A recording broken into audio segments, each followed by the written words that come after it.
po. Kaya po yung manalangin. Muli, Panginoong Jesucristo, pinupuri ka namin, dinatakila, sinasamba ang iyong banal na pangalan. Panginoon, kami ay naririto, ihanda mo ang aming mga puso, Panginoon, sa pakikinig, sa pagtatama sa aming mga mali, Panginoon, sa pag-rebuke sa aming Panginoon, at talagang salamat po sa salita mo, Lord God, sa umagang ito. Gabayan mo po kami, Panginoon, sa unang Korinto, chapter 8, Panginoon. And we pray, Panginoon, na kung may marami ka pang nakikita na kamalian, karumihan sa aming pagkatao, inisin mo ito, Panginoon, kahit katundok na kasalanan, tanggalin mo, sa gayon ay tunay na maging kalarawan mo po, aming Panginoon. Salamat po, Lord God, muli sa iyong kapurihan, karangalan, sa pangalan ng iyong anak na si Jesus. Amen. Praise the Lord po. Sige po, ito po ang ating title ngayon sa unang Korinto 8, tungkol sa pagkain inihandog sa Diyos-Diyosan. So alam naman po natin ang Diyos-Diyosan. Sa totoo lang po, na-research ko po halos 50 plus o 50. May ibang book sa aking James 101 times na binanggit ng Panginoon ang Diyos-Diyosan. So pag nagbanggit ang Panginoon ng paulit-ulit, either nakakalugod sa kanya or worse na mas ayaw na ayaw niya yung inuulit-ulit na salita niya. So ito pong unang Korinto 8, hindi lamang po ito yung Diyos-Diyosan na alam natin, mga rebulto, mga santo, kung ano-ano mga sinasamba natin. Pero malalaman po natin mamaya. Pero recap po muna tayo sa nakaraang topic po ng ating Kuya Jo sa 1 Corinthians 7. Ito po yung title niya, Free Will and Choices, Time for Our God. So ito po yung mga subtopic na binigay kay Kuya Jo ng Panginoon. Mga katanungan tungkol sa pag-aasawa. Sa unang Korinto 7, verse 1 to 16, ang sinabi ni Paul dito na mas minabuti ni Apostol Pablo na huwag mag-asawa. So yung depende rin po natin sa atin yun, no? Pero ang inaano rin po ni Pablo, iniiwasan po nito ay tayo ay makiapid.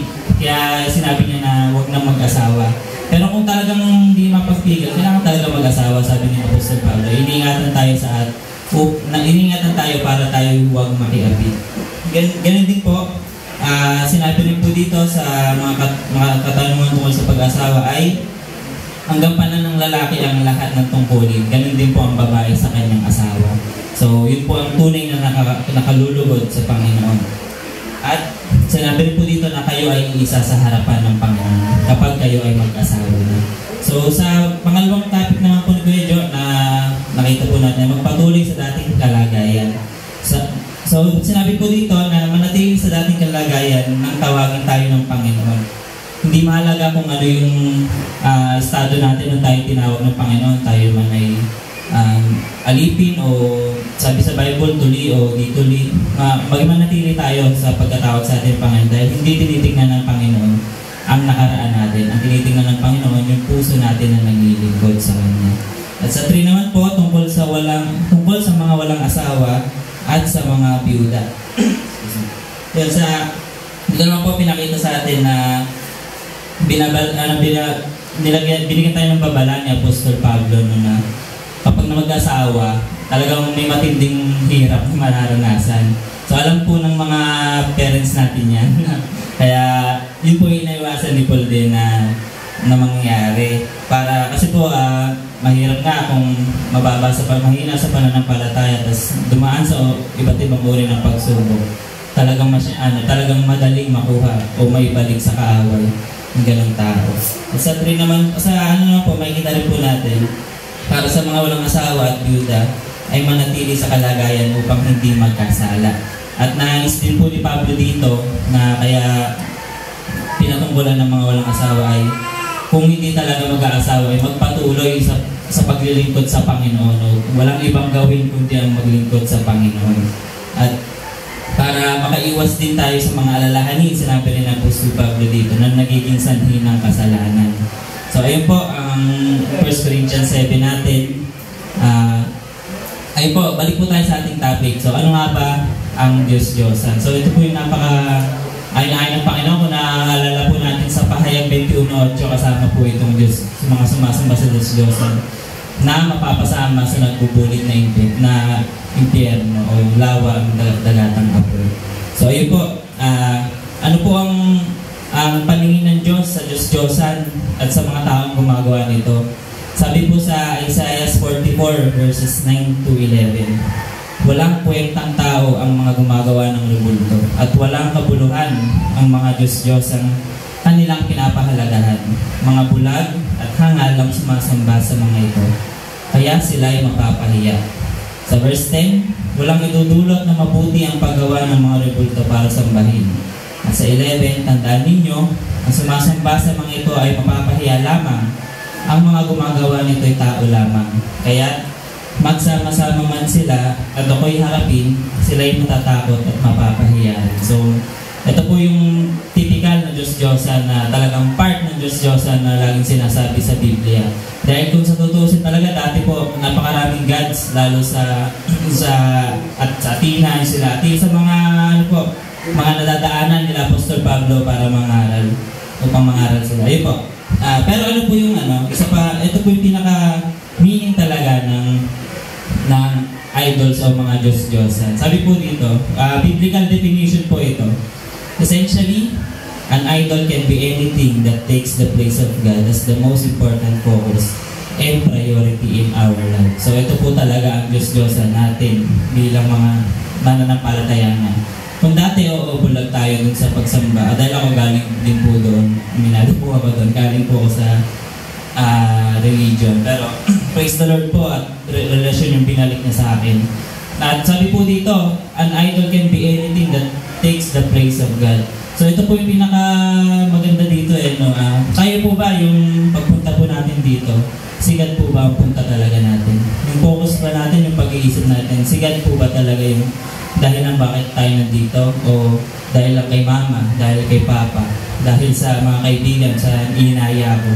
So ito yung nakita natin dito. At hindi lang yon, kundi yung mga bagay na pinagkakaabalahan natin ng higit sa Panginoon. So napakarami po. At ito po ang ating title para sa magang ito. Ang Panginoon na nga ba o ako pa rin? Siyempre, ang Diyos, alam natin ang meaning ng kasalanan ay tayo ang Diyos sa ating sarili. So yun po. Ito po yung mga title natin sa unang Korinto 8. Number 1, huwag manangan sa sariling kaalaman. Number 2, kilalanin ang tunay na Diyos. Number 3, salagsigin ang kalooban ng Diyos at maging mabuting halimbawa sa kapatiran. So ito po. Sabi po dito sa unang Korinto 8, 1-3. Tungkol naman sa pagkain inihandog sa mga Diyos-Diyosan, alam nating may kaalaman tayong lahat. Ang kaalaman ay nagtutulak sa tao na maging mapagmataas, subalit ang pag-ibig ay nakakapagpatatag. Ang nag-aakalang may nalalaman siya ay hindi nakakaalam ng dapat niyang nalaman. Ngunit kilala ng Diyos ang sino mang umiibig sa Kanya. Ito po makikita natin. Alam po natin na Diyos-Diyosan yung alam po natin ang mga Diyos-Diyosan, pero nasa body tayo ng Christ, pero namumuhay pa rin po tayo sa Diyos-Diyosan. Unang-una, ito po mga danas ko rin po ito, hindi lang para sa inyo, kundi sa akin din po. Unang pag niaya ako ng Bible study leader ko, Sir Nico dati. Hindi po may assignment pa po ako. Yun, yung mga ganon. Diyos-Diyosan yun automatic. May cell group po ako. May cell group tayo ngayon. Tara, attend ka. Pero, walang bantay sa bahay. May labahin pa ako rin. Yun. Yung mga, makikita po natin yung mga, yung Diyos-Diyosan natin. At sabi ko dito, di ba, ang kaalaman na nagtutulak sa tao na maging mapagmataas. Siyempre, dahil din po sa kaalaman na meron tayo, dahil likas sa atin ang pagiging matalino dahil tayo kalarawan ng Diyos. Pero yun din yung nagtutulak sa atin upang tayo maging mapagmataas sa Kanya. Sa pamamagitan ng ating pagiging makasarili, na wala tayong inaasahan kundi sarili natin. Hindi natin inaasahan ng Panginoon. At sabi din dito, ang sariling kaalaman ay pansamantala lamang. So ito po yung kahit magpakadalubhasa ka, kahit anong aralin mo, kahit ikaw na pinakamatalinong tao, pero sa harapan ng Panginoon, isa ka lamang maruming basahan dahil wala tayong may pagmamalaki sa Panginoon kung wala tayo sa Kanya. At sabi dito, ang sariling kaalaman ay isang Diyos-Diyosan. So yun po talagang pinaparating sa atin ni Apostol Pablo dito na huwag tayong maging mayabang sa harapan ng Panginoon. So hindi lamang po yun, naging mapagmataas din po tayo sa Panginoon kapag hindi na tayo nananalangin. Kaya i-check din po natin yung mga prayer natin, kung nagdadasal pa ba tayo. Kung nagdadasal lang tayo, nahingi pa tayo ng tawad sa Kanya. Inaamin ba natin lahat ng kasalanan natin sa Kanya? So yun yung pagiging mapagmataas kung talagang hindi ka nanalangin, hindi ka humihingi ng kapatawaran sa Kanya. Ayan, sabi po dito sa Kawikaan 21:30, ang kaalaman ng tao, unawa o karunungan ay di makakatulong kung si Yahweh ay kalaban. At sabi din po sa Isaiah 47:10, panatag ka sa paggawa ng kasamaan, sapagkat iniisip mong walang nakakakita sa iyo. Iniligaw ka ng iyong karunungan at kaalaman. Ang palagay mo sa sarili, ikaw ang Diyos. Wala nang hihigit pa sa iyo. So ito po yung sinasabi sa atin ng Panginoon, no? Kapag tayo ang namumuhay pa rin sa ating sarili. Madaling sabihin na ako yung Kristiyano na. Oh, praise the Lord. Kristiyano na ako. Nandito na ako sa church. Marami na kayo natin ng Bible study. Pero yung puso ba natin, yung pag-iisip ba natin, nauna ba talaga doon ng Panginoon? Kasi naranasan ko rin po yun sa totoo. Lahat ng sinasabi ko dito, di lang para sa inyo. Di rin ako ligtas kasi naranasan ko rin po yung mga ito. At ito po yung ang kaalaman ng tao, unawa o karunungan na hindi makatulong kung si Yahweh ay kalaban. Kaya ano man yung natapos natin, nag-doctorate pa tayo kung ano man pinakamataas, pero kung wala tayong Panginoon, tayo ang pinakakaawang tao. Kung gano'n ka kayaman, wala kang Panginoon, ikaw ang pinakamahirap na tao sa paningin ng Diyos. So ayun, praise the Lord po. Sa 1 Corinthians 8 verse 4-6, kilalanin ang tunay na Diyos. Sabi po sa 4, kaya nga, tungkol sa pagkain inihandog sa Diyos-Diyosan, alam natin ang mga Diyos-Diyosan ay larawan ng mga bagay na di totoo at alam nating iisa lamang ang Diyos. Kahit na may tinatawag na mga Diyos sa langit at sa lupa, at ang mga tinatawag na mga Diyos at mga Panginoon ay marami, subalit para sa atin ay isa lamang ang Diyos, ang Ama na lumikha ng lahat ng bagay, at tayo ay nabubuhay para sa Kanya. Iisa ang Panginoon, si Jesucristo, at sa pamamagitan niya nilikha ang lahat ng bagay, at sa pamamagitan din niya nabubuhay tayo. So ito po, napakalinaw po, ito yung disenyo sa atin ng Panginoon. Tayo ay para sa Kanya. Kaya tayo ngayon, check natin sarili natin. May mga Diyos-Diyosan pa ba ako sa buhay ko? Marami pa ba akong alalahanin? Marami pa ba akong mga nagagawa na salungat sa kalooban ng Panginoon? Dahil talagang sa totoo lang, napakaraming Diyos sa mundo, hindi lamang yung mga rebulto kung ano man. Pero yun din, ang isa rin dito, na lahat ng Diyos ng mundo ay nawawala. Kaya nung sinasamba, yung iba sinasamba yung mga tao, pero namatay. Diba? Pero ang Panginoong Jesucristo, siya lang ang Diyos na sinasamba na muling nabuhay at pumunta sa kaharian ng Panginoon, ng Diyos Ama. At tayong lahat ay para sa isang Diyos at para sa ating Ama lamang. Kaya tayo ngayon, check natin lagi ang ating sarili. Reflect natin, lagi tayong magbasa ng Bible. Ako pa ba to? O ang Panginoon na talaga yung kumikilos para sa aking buhay. Kaya sa ating mga example dito, ito maaaring mga Diyos-Diyosan sa buhay natin. Ito, sarili ko ba? Sarili ko lang. Unahin natin lagi i-check yung sarili. Kasi ito rin yung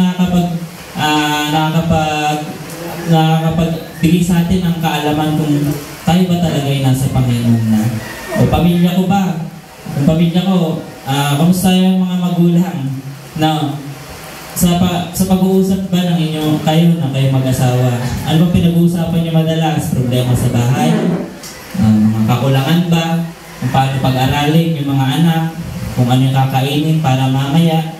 O kung ano yung para bibilhin o saan gagala?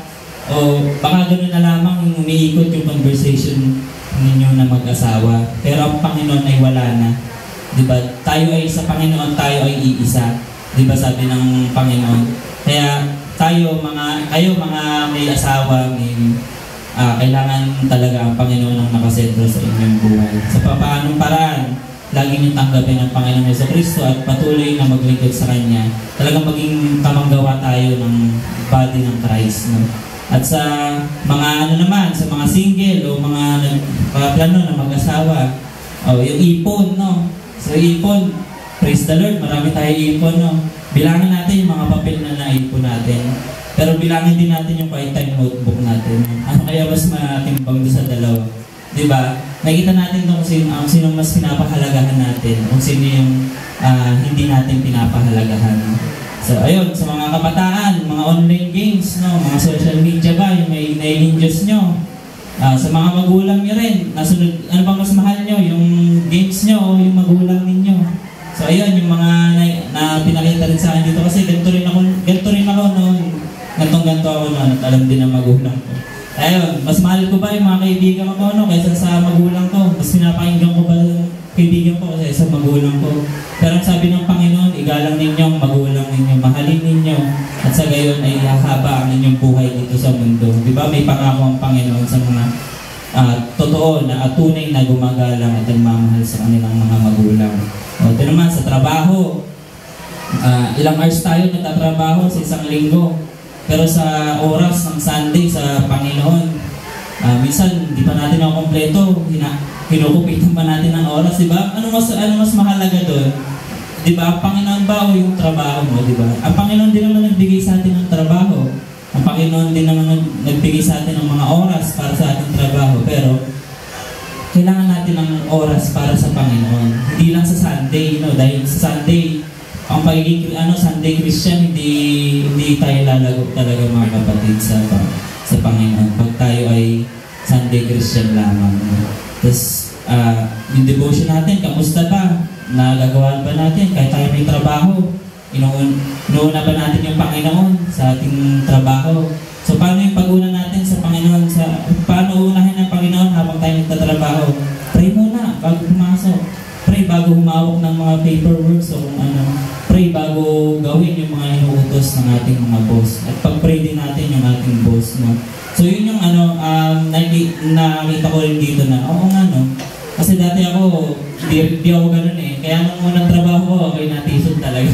Kasi hindi ko talaga inuna ang Panginoon. Mas inuna ko ang trabaho kung paano kumita ng pera. So ayun. Ayun, sa 6 naman, boss ko ba? Boss ko rin ba yung Diyos ko? Sunday, halika dito, punta ka dito. Pero nasa church ka. Diba? Hinatian mo pa ng oras yung Panginoon sa 2 oras, sa 3 oras. Sa buong linggo, 8 hours, o di may 40 hours ka sa trabaho. Pero sa Panginoon, 2 hours, kinupitan pa. Diba? Yun yung mga naano natin eh. Kahit ako, danas ko to noon. Kaya nung nagtrabaho ko, nung unang trabaho ko, wala lagi ako sa church dahil takot ako sa boss ko. Dahil yun yung ginos ko nun, yung boss ko. Tapos yun, 7, kinabukasan. Kinabukasan ko ba, talaga na-pressure ka. Ano ba, ini-expect ng mga magulang ko, magkakapagpatayo ako ng bahay, makakabilaw ako ng sasakyan, kinabukasan ko, mga magiging pamilya ko. Diba? Yun ba yung design nyo sa atin ng Panginoon? Diba hindi? Ang sabi ng Panginoon sa Matthew 6:34 na huwag mong intindihin yung araw ng bukas dahil yung bukas ang bahala sa sarili nito. Diba? Pakalinaw na ginodiyos talaga natin ang ating sarili. Marami pang example dito pero yung mga typical na nagagawa natin o sinasamba natin din ng Diyos. At maaari din dito sa Sunday kasi ito ranas ko din bilang. Kasi ako matagal na sa church pero pag sinabi ng praise and worship na purihin natin ang Panginoon. Wala. Di ba? Saan yung pagpupuri sa Panginoon? Nalulugod ba yung Panginoon? Di ba doon? Kung tutusin natin, napakahalagang awitan ng Panginoon. Di ba? Napakahalagang alaya siya ng pag-awit. Kung tutusin, di ba? Mga awit siya ang pinakamaraming chapter sa Bible. Siya ang pinakamaraming. Kaya napakahalaga ng pag-awit at pagpupuri sa Panginoon. Hindi lamang yung nakanta tayo, tayo lang. Ganda lang. Di ba? Wala. Hindi talaga nakakalugid sa Panginoon. At nandito tayo sa church. Pero ang isip natin, wala sa Panginoon. O kung nandito tayo sa church, isip natin paano kaya yung labahin ko. Nasa church tayo, isip natin, ano kayong papagawa ng boss ko naman. May mga ganun eh, nasa church tayo, pero ang isip natin, nasa mali ng kapatid natin, yung action ng mga kapatid natin. Nasa church tayo, hinanapan natin ng mali, yung nasa harapan. Di ba, yun yung mga, kasi danas ko to, personally, danas ko to. Kaya, alam ko hindi lang din ako yung nakakaranas na ito. Kaya, bilang pag-share sa inyo ay babala na rin na huwag na natin gawin. At kung tayo talaga pupunta sa church, make sure na ang puso natin ay nagagalak at excited na makita ang Panginoon at matutunan ang kanyang salita. So ayun, share ko din po yun sa mabilis na po sa Ezekiel 14, ang hatol laban sa mga sumasamba sa Diyos. So ito, napakaganda po na ito. Nung praise the Lord po, binigay sa akin ng Kuya Boy at itong 1 Corinthians 8. Saktong-sakto rin po na ito yung topic namin sa aming cell group, sa aming Sunday cell group, ang Ezekiel 14. Sige po, basahin po natin. Ezekiel 14, ang hatol laban ng mga sumasamba sa Diyos. 1. Minsan pumunta sa akin ng ilang pinuno ng Israel upang magpasangguni kay Yahweh. Ang sabi naman sa akin ni Yahweh, Ezekiel, anak ng tao, ang mga ito'y na humaling na sa mga Diyos-Diyosan at naipunsod sa kasamaan. Hindi ko sila tutugunin sa pagsangguni nila sa akin. Sabihin mo na lamang sa kanila na ipinapasabi kong huwag nang sumangguni sa mga propeta ang sinumang Israelitang sumasamba sa Diyos-Diyosan na naging dahilan ng patuloy nilang pagkakasala. Kapag sumangguni sila, tuwiran kong ibibigay sa kanila ang sagot na nararapat sa marami nilang Diyos-Diyosan. Sa pamamagitan ng sagot kong ito, nanunumbalik sa akin ang mga Israelita, ang mga Israelitang ito na nahumaling sa pagsamba sa mga Diyos-Diyosan. Sabihin mo sa bayang Israel na pinapasabi ko, magsisi na kayo at tigilan na ninyo ang pagsamba sa mga Diyos-Diyosan. Verse 7, sapagkat ako ang tuwirang sasagot sa sinumang Israelita o naikipamayan sa Israel na sasangguni sa propeta habang siya ay malayo sa akin at patuloy sa pagsamba sa Diyos-Diyosan at sa kanyang kasamaan. Verse 8, itatakwil ko ang ganoong uri ng tao, gagawin ko siyang usap-usapan ng lahat at babala para sa iba. Sa gayon, hindi na siya mapabilang sa Israel. Sa gayon ay kilala ninyo ako'y si Yahweh. Kapag ang isang propeta ay naakit ng pahayag ng mali, ako ang dumaya sa kanya.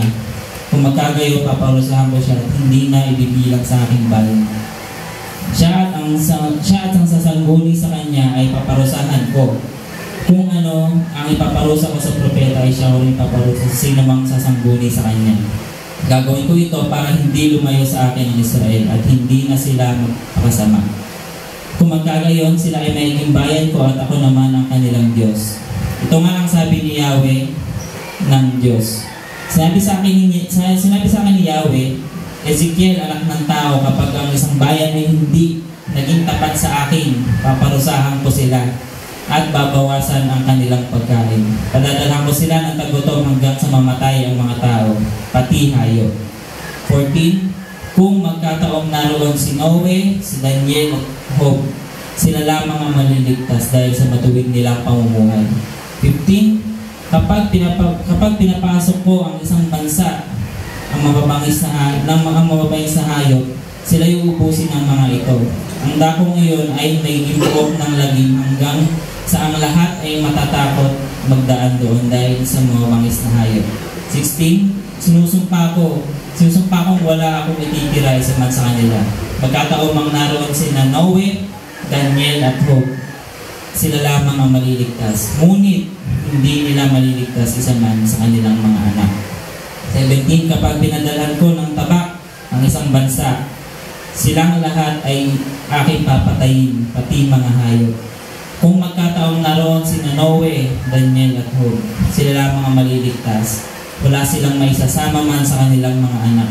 Ako ang buhay na Diyos, sabi ni Yahweh. Kapag ang isang bansa ay pinadalhan ko ng salot at pinubos ko roon ang aking matinding galit at binuhos ko ang matinding galit, mamamatay silang lahat, pati ang mga hayop. Ako ang buhay na Diyos, sabi ni Yahweh. Naroon man sina Noe, Daniel at Job, hindi rin sila maliligtas kahit isa sa kanilang mga anak. Sila lamang tatlo ang maliligtas. pagkat matuwid ang kanilang pamumuhay. Pinapasabi nga ni Yahweh, ano pa ang maaaring asahan ng Jerusalem kapag nilipol ko ang lahat ng naroon sa pamamagitan ng digmaan, tagutom, mga bangis na hayop at salot na siyang apat na paraan ng aking pagpaparusa. Sakali mang may makaligtas, aalis sila sa Jerusalem. At kung makita mo ang paraan ng kanilang pamumuhay, sasabihin mo angkop lamang ang pagpaparusang ipinataw ko. Mawala ang paghinayang mo kapag nakita mo ang masamang paraan ng kanilang pamumuhay. At sasabihin mong may sapat akong dahilan sa gayong pagpaparusa sa kanila. So daw, makikita po natin napaka-tindi ng galit ni Yahweh sa mga ayaw sumunod sa Kanya at mga sumasamba sa Diyos-Diyosan. Again, ang Diyos-Diyosan, lahat ng ginagawa po natin na pinagtutuunan natin ang pansin ng higit sa Panginoon. So ito po, na mapapansin natin dito na sino lamang po ang maliligtas, si Daniel, si Noe at Job. Dahil sila ay may matuwid na pamumuhay. Sabi po sa 7, sila lamang ang maliligtas dahil sa matuwid nilang pamumuhay. So, nakakatakot din po dito sa apat na salot na pinadala ng Panginoon. Ang mga matutuwid lamang po ang maliligtas at makita rin po natin dito na individual po ang kaligtasan. Hindi po talaga porkit ang tatay ko ay nasa church, ligtas na kaming pamilya. Kapatid ko nasa church, ligtas na kaming lahat. Hindi po. Kung makita po natin dito, kahit sila Noe, Daniel at Job, hindi nila maliligtas isa man sa kanilang mga anak o isa man sa kanilang mga pamilya. Kaya tayo po, ganun din po ang paghukom ng Panginoon. Isa-isa po tayo maharap sa Kanya. At kung ano man ang nagawa natin, mabuti man o masama, pagsusulit talaga natin sa Panginoon. Ang kaligtasan po muli ay individual. At sino lamang po ang maliligtas? Ang taong namumuhay ng matuwid.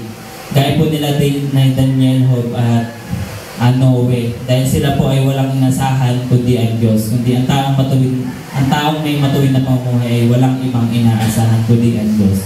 Kaya yung mga worries natin, mga problema natin, magalak tayo. Tingnan natin yung mas mahalaga kung bakit natin nararanasan itong mga bagay na ito.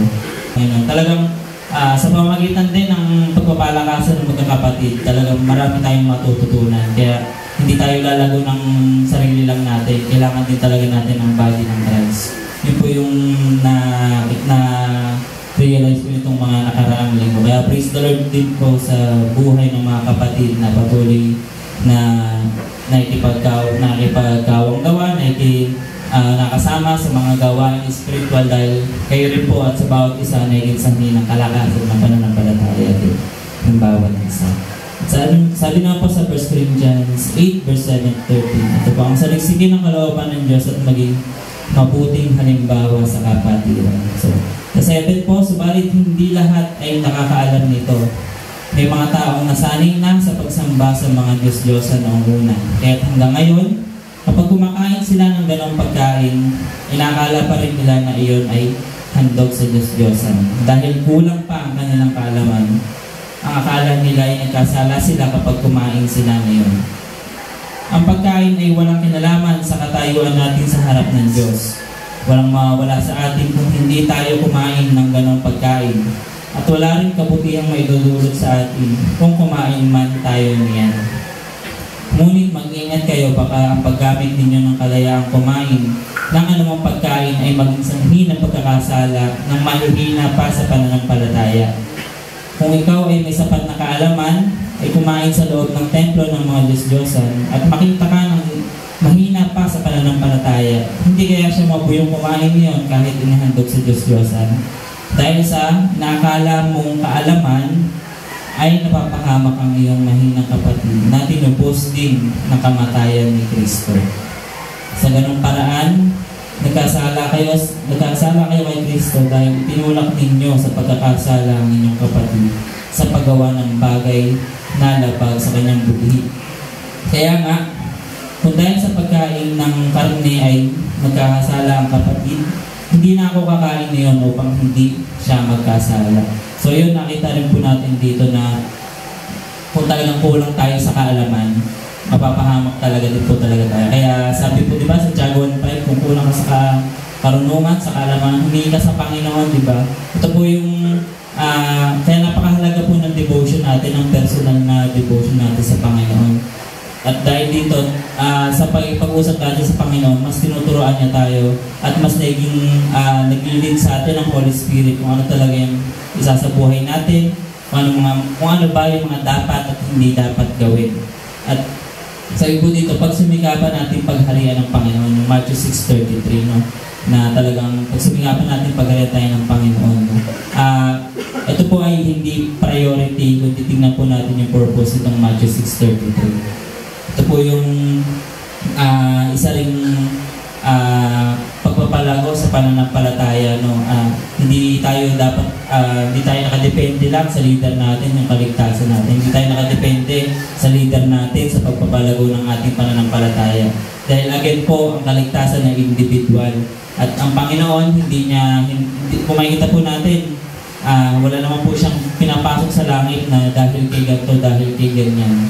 Diba? Wala po. Kaya napakahalaga po ng personal na ugnayan natin sa Panginoon. Dahil yung tinubos tayo ng Panginoon sa Kristo, isa-isa po tayong tinubos. No?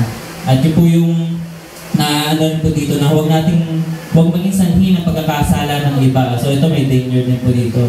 Nabasa ko rin po sa Lucas na mas mabuting ipitin yung daig o ilagay yung daig sa giikan kaysa maging sanhi ka ng pagkakasala ng iba. So yun po yung napaka-danger dito, lalo-lalo na po sa mga bago nating kapatid, no?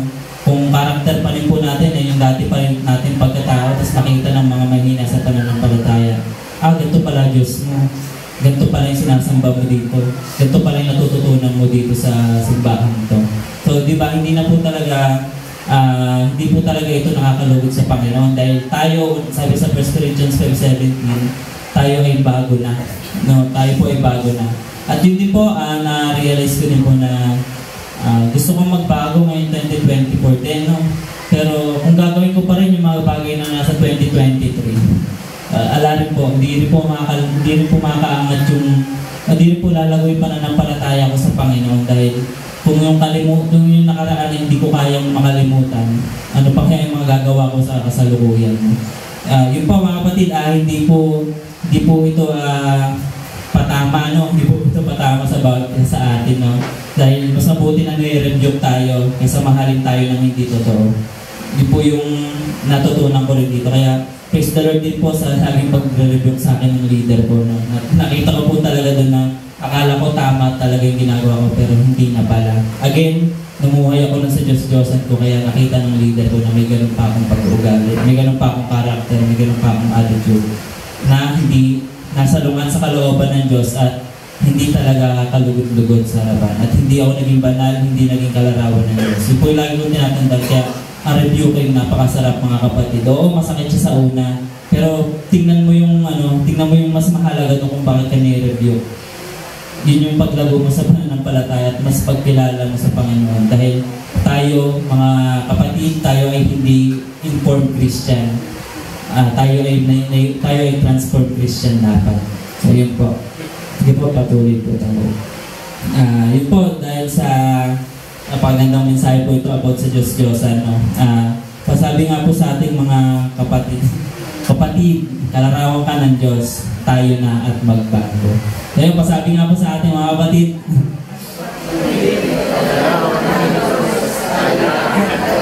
praise the Lord po na dahil bagong taon, bago na rin po dapat ang ating pag-iisip, bago na rin po ang ating pananaw sa buhay at ang ating paumuhay ay dapat nakaayon sa pamantayan ng Diyos. No? Hindi na, muli kapatid, di tayo manamumuhay sa ating sarili, kundi si Kristo na. Kaya kalimutan na natin yung mga nagawa natin, mga dinadiyos natin, mga pinagkakaabala natin, no? Mga worries natin, problems, mga kung ano man yung mga nakahigit sa Panginoon na iniisip, ginagawa natin. Kalimutan natin mga kapatid.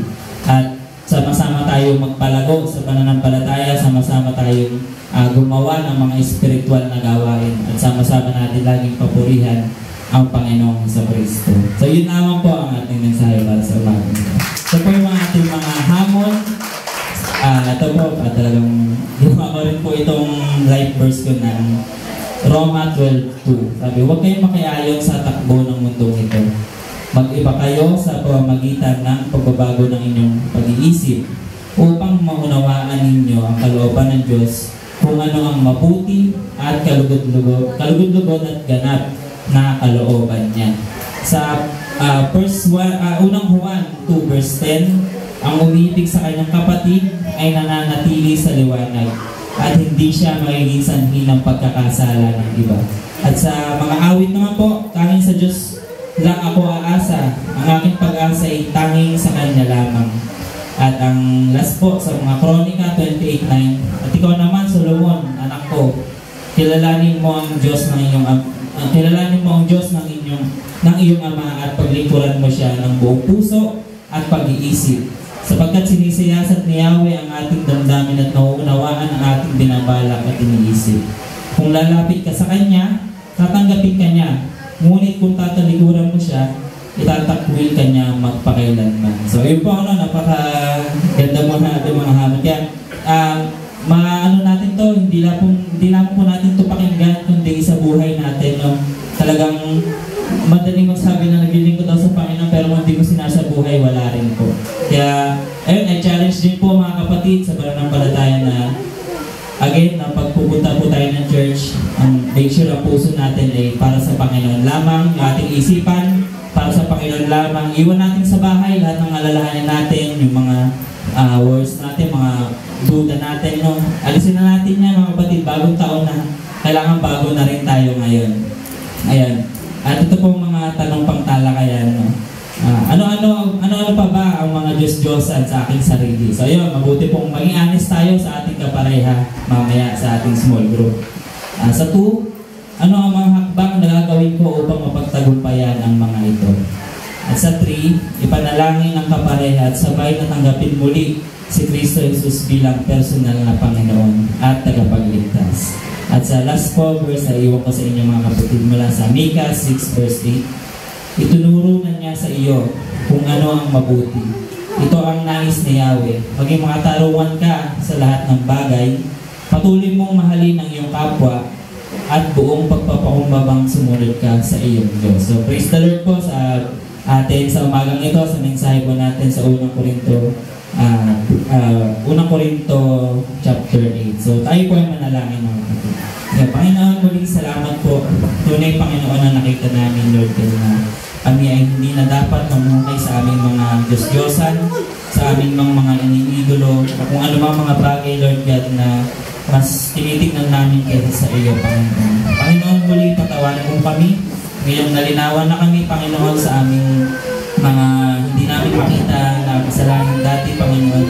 Muli, Panginoon, patawarin mo po kami sa lahat at patawarin mo po kami, Lord God, kung hindi ikaw ang nauna namin sa aming mga buhay. Itong mga nakaraang linggo, patawarin mo po kami, Panginoon. And we pray, Panginoon, na ang puso namin, Lord God, ay palaging ikaw na ang umupo dito, Panginoon sa Kristo. And we pray, Panginoon, sa araw na ito at sa mga susunod at sa mga hinaharap pa na araw, ay sa pamuhay namin, Lord God, palagi ang katotohanan na ibinigay mo, Panginoon. Ang kaligtasan na ibinigay mo. At sa pamamagitan mo, Panginoon, ay magawa namin, Lord God, ang mga binabalak mo sa aming mga buhay, mga pinaplano mo, Panginoon.